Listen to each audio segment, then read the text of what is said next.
اللہ تعالیٰ کی رحمتوں کا مہینہ شروع ہے۔ اس میں اللہ تعالیٰ کا ایک بہت بڑا امر، ایک حکم ہماری طرف متوجہ ہے، وہ روزہ ہے۔ من شہد منکم الشہر فلیصم، اور یا ایھا الذین آمنوا کتب علیکم الصیام کما کتب علی الذین من قبلکم لعلکم تتقون۔ اللہ تعالیٰ نے ساری امتوں پر روزے کو فرض فرمایا۔ ہمیں جناب رسول اللہ صلی اللہ تعالیٰ علیہ وسلم کی طفیل یہ ایک بہت بڑی سہولت ملی کہ ہمارے روزے کو اللہ تعالیٰ نے صرف کھانے کا نظام بدلا، ٹائم بدلا، سحری افطاری پہ کھانا چلا گیا۔ پہلی امتوں کا روزہ 24 گھنٹے کا ہوتا تھا، افطاری سے لے کر افطاری تک۔ ہمارے اوپر جناب رسول اللہ صلی اللہ تعالیٰ علیہ وسلم کے صدقے میں یہ کرم ہوا، فضل ہوا کہ اللہ تعالیٰ نے ہمیں کھانے کا بھی حکم دیا ساری رات صبح صادق تک، اور پینے کا بھی حکم دیا، صرف ٹائم بدل دیے، اور تھوڑی سی مشقت آ گئی، بس گرمیوں میں روزہ ذرا لمبا ہو جاتا ہے تو بھوک اور تھوڑی پیاس ہے، سردیوں کا روزہ تو پتہ ہی نہیں چلتا ہے۔ دوسری چیز، اللہ تبارک و تعالیٰ نے ہم پر فضل فرمایا، کرم فرمایا، احسان فرمایا۔ اس میں اللہ نے ہمیں رات کی نماز عطا فرمائی، تراویح کی، جو پہلی امتوں پر نہیں تھی۔ پہلی امتوں کا روزہ 24 گھنٹے کا تھا، ہمارا روزہ سحری افطاری کا ہے، لیکن ان پر تراویح نہیں تھی۔ ہمارے اوپر اللہ نے تراویح کی نماز بطور تحفہ کے ہمیں عطا فرمائی، اور اس کی قیمت کو بڑھا دیا۔ اللہ کے محبوب صلی اللہ تعالیٰ علیہ وسلم کا فرمان ہے، تراویح کے ہر سجدے پر 1500 نیکی لکھی جاتی ہے، اور تراویح کے ہر سجدے پر جنت میں ایک محل بنتا ہے جس کے 60,000 سونے چاندی کے دروازے ہوتے ہیں، وہ محل خود سرخ یاقوت کا ہوتا ہے۔ اور تراویح کے ہر سجدے پر جنت میں ایک درخت لگتا ہے جس کے نیچے 100 سال عربی گھوڑا دوڑ سکتا ہے۔ عام طور پر ہمارے بھائی بہنوں کو نہیں پتہ کہ اس ایک سجدے کی کیا قیمت ہے، اور یہ 20 رکعت کی کیا قیمت ہے، تو اکثر تو پڑھتے ہی نہیں ہیں، اور کچھ پڑھ کے بیچ میں ہی اٹھ کے چلے جاتے ہیں۔ تھوڑی سی مشقت، گھنٹہ، زیادہ سے زیادہ گھنٹہ، سوا گھنٹہ کا کام ہے، لیکن ہر مرد عورت 60,000 نیکیاں لے کے جا سکتا ہے۔ اس سورات کے لیے تو کوئی مسئلہ نہیں، وہ چھوٹی چھوٹی صورتوں کے ساتھ پڑھیں تو ان کو تو آدھا گھنٹہ زیادہ سے زیادہ لگے گا، 15 منٹ لگ جائیں گے، لیکن اتنی بڑی دولت اللہ تعالیٰ کے خزانوں سے ملے گی۔ اور پھر اللہ کے نبی نے 2 الگ حدیثیں فرمائیں، من صام رمضان ایمانا و احتسابا غفر له ما تقدم من ذنبه، جس نے رمضان کے مہینے میں روزہ رکھا اس کے پچھلے سارے گناہ معاف ہوں۔ من قام رمضان ایمانا و احتسابا غفر له ما تقدم من ذنبه، جس نے رمضان میں قیام کیا رات کو، اس سے مراد تراویح کی نماز ہے، غفر له ما تقدم من ذنبه، اس کے سارے پچھلے گناہ معاف ہو گئے۔ اور آخری رات اللہ تعالیٰ فرشتوں سے پوچھتے، فرماتے ہیں کہ اس مزدور کا کیا بدلہ ہے جو اپنا کام پورا کر دے؟ تو فرشتے عرض کرتے ہیں کہ اس کی جزا ملے، تو اللہ فرماتے ہیں کہ میں تمہیں گواہ بناتا ہوں کہ انہوں نے رات کے قیام اور دن کے روزے سے مجھے راضی کر دیا، اور میں نے انہیں معاف کر دیا۔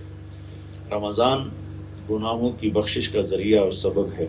خود رمضان کا مطلب جل جانا ہے، اور جلنے کا مطلب اس میں کیا ہے کہ 330 دن کے گناہ روزے کے دنوں میں اللہ تعالیٰ جلاتا جاتا ہے، جلاتا جاتا ہے، جلاتا جاتا ہے، یہاں تک کہ آخری رات اس کے ذمے کوئی گناہ باقی نہیں رہتا، اور گناہوں سے پاک صاف ہو کے باہر نکلتا ہے۔ روزہ بذات خود کتنا قیمتی عمل ہے۔ اللہ کے نبی کا فرمان ہے، من صام یوما تطوعا، جس نے نفل روزہ رکھا، فرض نہیں، ثم اعطی ملء الارض ذهبا، پھر 7 بر اعظم سونے سے بھر کر اس کو پیش کیے گئے کہ یہ آپ کے روزے کا بدلہ ہے، تو ہمارے نبی پاک صلی اللہ تعالی علیہ وسلم کا فرمان ہے، لم یستوفی ثوابہ دون یوم الحساب، تو 7 بر اعظم جو سونے سے بھرے ہوئے ہیں یہ اس ایک نفل روزے کا بدلہ نہیں بن سکتے۔ اس کا بدلہ اللہ تعالیٰ ہی دے گا آخرت میں، اور باقی تمام اعمال کی جزا جنت کی شکل میں ہے۔ اور روزے کی جزا اللہ تعالیٰ فرماتے ہیں کہ الصوم لی وانا اجزا بہ، روزہ میرے لیے ہے، روزے کی جزا میں خود ہوں، اللہ مل جاتا ہے۔ اور جنت کے 8 دروازے ہیں، ان میں ایک دروازہ ہے ریان، اس کا نام ہے ریان۔ اس دروازے کو اللہ نے صرف روزے والوں کے لیے مخصوص کیا ہے، اور پہلی امتوں سے لے کر یہ امت تمام روزہ رکھنے والے افراد مرد عورت اس دروازے سے ان کو اندر بلایا جائے گا، اور اس کے بعد وہ دروازہ بند ہو جائے گا۔ وہاں روزے والے ہی اس میں سے گزر سکتے ہیں۔ جنت کے 8 دروازے ہیں، اور جب ان کا وہ دروازے کے پٹ کھلیں گے تو ان کی جو چوکٹ کا درمیانی فاصلہ ہے، اللہ کے نبی نے فرمایا کہ ایک کنارے سے چلے اور دوسرے کنارے تک جانے کے لیے 40 سال لگ جائیں گے چلتے چلتے، اور اس دن وہ دروازے بھر کے اس میں سے لوگ گزر رہے ہوں گے، کندھے سے کندھا لگ رہا ہوگا۔ تو رش میں اگر کسی کو لائن سے ہٹا کر جلدی سے پار کرا دیا جائے تو وہ بڑا خوش ہوتا ہے۔ تو اس دن بڑا رش ہوگا، تو اللہ تعالیٰ روزے والوں سے فرمائے گا کہ آپ لوگ لائن میں نہ لگو، یہ دروازہ صرف آپ کے لیے ہے، آپ لوگ اس میں آ جاؤ، تشریف لے جاؤ۔ پھر دوسری جگہ فرض روزے کی آپ نے قیمت بتائی، لیکن اس کو 4 شرطوں کے ساتھ۔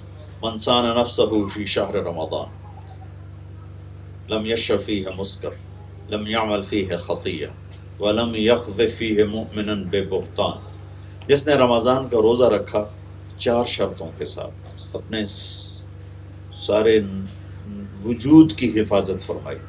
ہمارا عام طور پہ روزہ ہوتا ہے کھانا نہیں پینا نہیں، زبان آزاد ہے، آنکھیں آزاد ہیں، کان آزاد ہیں، تو وہ سارا روزہ وہ درہم برہم ہو کے رہ جاتا ہے۔ تو آپ نے فرمایا جس نے سر سے لے کر پاؤں تک روزہ رکھا، زبان غلط بولنے سے روزہ رکھ گئی، آنکھ غلط دیکھنے سے روزہ رکھ گئی، کان غلط سننے سے روزہ رکھ گئے، ہاتھ پاؤں ہر چیز وہ روزہ رکھ گئی، تو جس نے اس طرح روزہ رکھا۔ دوسری چیز لم یشرب فیہ مسکرا، کوئی نشہ آور چیز نہیں پی، کوئی نشہ آور چیز استعمال نہیں کی، یعنی کوئی حرام لقمہ پیٹ میں نہیں اس کے گیا۔ رمضان کے روزے رکھے رزق حلال پر، کوئی حرام اندر نہیں گیا۔ تیسرا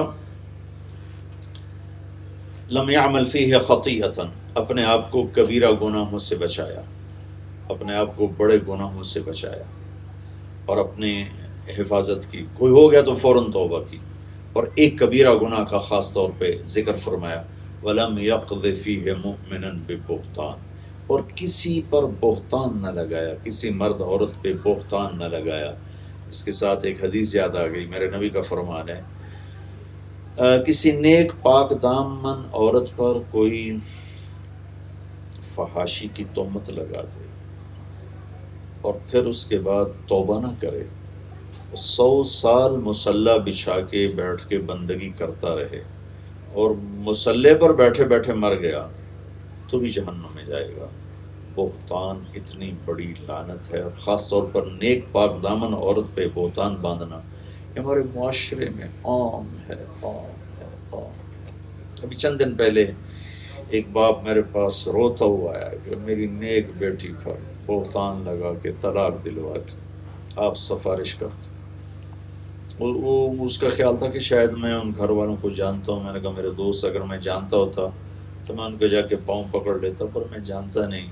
اور یہ میرے معاشرے کا ظلم ہے کہ یہاں چھوٹی چھوٹی باتوں پہ وہ ظلم ہو رہا ہے۔ لوگ سمجھتے ہیں قتل چوری ڈاکہ ہی ظلم ہے، لیکن جو گھروں میں بچیوں پہ ظلم ہو رہا ہے، جو سسرال میں بہوؤں پہ ظلم ہو رہا ہے، یا کہیں کہیں آنے والی اپنے خامند کے ساتھ مل کر جو خامند کے ماں باپ پہ ظلم ہو رہا ہے، زمین آسمان اس سے کام پڑتے ہیں۔ یہ چند دن پہلے کی بات ہے، اس کا باپ رو رو کے بے حال تھا۔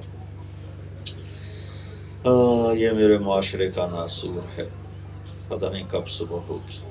لوگ صرف نماز روزے کو اسلام سمجھتے ہیں، اسلامی اخلاق، اسلامی معاشرہ جس میں درگزر، جس میں چھپانا، صرف بدگمانی پر پورا کیس تیار کر کے الزام لگا کر گھر توڑوا دیے، خاندانوں میں آگ لگا دی۔ یہ چند دن پہلے کی بات ہے تو میرے زخم تازہ ہو گئے، میں دوسری طرف چلا گیا۔ بہرحال یہ بھی ہمارے معاشرے کی ضرورت ہے، کسی بھی برائی کو ثابت کرنے کے لیے گواہ چاہیے۔ یہاں تو خالی بدگمانی ہوتی ہے اور الزام پورے ثابت ہو جاتے ہیں۔ تو فرمایا کہ جو رمضان کا روزہ رکھے اور اس میں اپنے نفس کی حفاظت کرے، اس میں کوئی حرام چیز نہ کھائے، اس میں کوئی بڑا گناہ نہ کرے، کسی پہ بہتان نہ باندھے، تو زوجہ اللہ کل لیلۃ مئۃ حورا، اللہ تعالیٰ اس سے اس ایک روزے کے بدلے میں جنت کی 100 لڑکیوں سے اس کا نکاح کرے گا۔ وہ بنا لہو قصر، اور اس کے لیے جنت میں ایک محل بنائے گا جس کی ایک اینٹ موتی کی، ایک یاقوت کی، ایک زمرد کی، اور وہ محل اتنا بڑا ہوگا لو ان الدنیا کلها وضعت فیہ لکانت کمربط عنز من الدنیا۔ تو وہ یہ ایک روزے پر اتنا بڑا گھر اللہ بنائے گا کہ اگر یہ ساری زمین 7 بر اعظم اس محل میں رکھے جائیں تو یوں کھڑے نظر آئیں گے جیسے زمین پر ایک بکری کھڑی ہوئی نظر آتی ہے۔ یہ فرض روزے کے بارے میں اللہ تعالیٰ کے نبی نے فرمایا، اور یہ طبرانی کی روایت ہے۔ اور پھر اللہ کی طرف سے بخشش اور معافی اور اللہ کی رضا، یہ اس سے جنت سے بھی اعلیٰ درجے کی چیز ہے کہ اللہ کا مل جانا تو جنت سے بھی اعلیٰ درجے کی چیز ہے۔ تو اللہ کا ایک بڑا فریضہ ہماری طرف متوجہ ہے، اس کے رات کی تراویح کو لازم پکڑا جائے، روزے کو لازم پکڑا جائے۔ جو بہن بھائی سستی کر چکے ہیں تو وہ آج سے رکھنا شروع کر دیں، کوئی نہیں رکھ سکتے، بیمار ہیں، کوئی بات نہیں، اللہ نے خود رخصت دی ہے کہ فمن کان منکم مریضا علی سفر فعدۃ من ایام اخر، مریض ہو یا سفر میں ہو تو بعد میں رکھ لینا، لیکن چھوڑنا نہیں، بعد میں رکھ لینا، چھوڑنا نہیں، سردیوں میں رکھ لینا۔ تو یہ بہت بڑا عمل، اور اس میں خاص طور پر تلاوت قرآن کا اہتمام کیا جائے کہ ساری آسمانی کتابیں رمضان میں اتریں۔ 1 رمضان کو ابراہیم علیہ السلام پر اتریں چھوٹی چھوٹی کتابیں، 2 رمضان کو عیسیٰ علیہ السلام پر تورات، اور 8 رمضان کو یا 6 کو داؤد علیہ السلام پہ زبور، 12 یا 18 کو عیسیٰ علیہ السلام پر انجیل، اور موسیٰ علیہ السلام پر تورات، داؤد علیہ السلام پر زبور، عیسیٰ علیہ السلام پر انجیل، اور 21 رمضان کو ہمارے نبی پاک صلی اللہ تعالیٰ علیہ وسلم پر اللہ نے قرآن کو اتارا۔ تو اس میں اللہ کے نبی کی تلاوت بھی بڑھ جاتی تھی، بلکہ جبریل آتے تھے آپ کے ساتھ دور فرماتے تھے، تو اس میں قرآن کی تلاوت کو بڑھایا جائے۔ اللہ تعالیٰ ہمیں عمل کی توفیق بخشے۔